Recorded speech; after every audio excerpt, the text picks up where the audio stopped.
बिस्मिल्लाहिर्रहमानिर्रहीम। अस्सलाम वालेकुम दोस्तों, कैसे हैं आप। आज मैं आप लोगों के लिए एक बहुत ही मुफीद और फ़ायदेमंद, अच्छा और बेहतरीन नुस्खा लेकर आया हूँ, जिसका मैंने नाम रखा है शरबत सदूरी। फेफड़ों की कमज़ोरी, बलगम या खून आने, शदीद खांसी और सिगरेट नोशी के असरात का मुस्तकिल ये इलाज है। अगर आपको ये नुस्खा पसंद आए तो चैनल को लाइक और सब्सक्राइब कीजिए और दोस्तों के साथ शेयर कीजिए और साथ ही बेल आइकन दबा दीजिए ताकि मेरा हर आने वाला नुस्खा आप तक पहुंचता रहे।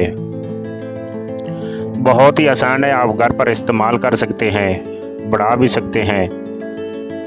नुस्खा नोट फरमा लें। असल अलसूस 10 ग्राम, सौंफ कलप्पा 10 ग्राम, गुल जूफ़ा 10 ग्राम, गुल बनफशा 10 ग्राम, बरग बांसा 10 ग्राम, खिशखाश 10 ग्राम, सरतान नहरी 10 ग्राम।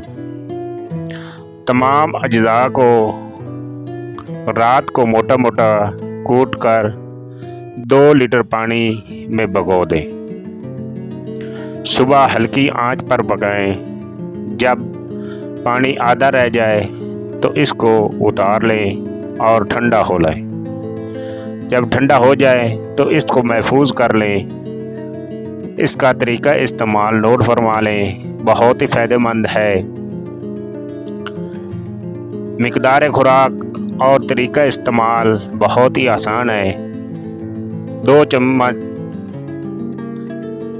सुबह, दोपहर, शाम खाने से पहले आधा कप नीम गर्म पानी में मिलाकर इसको इस्तेमाल करें। इंशाअल्लाह पुरानी से पुरानी खांसी और बलगम जिसके साथ खून आता है इंशाअल्लाह ख़त्म हो जाएगा। बहुत ही कदीमी और मुजर्रब नुस्खा है और आजमाया हुआ है। इंशाअल्लाह ताला आपको फ़ायदा होगा और दोस्तों के साथ इसको शेयर कीजिए ताकि वो भी इससे मुस्तफ़ीद हो। वस्सलाम।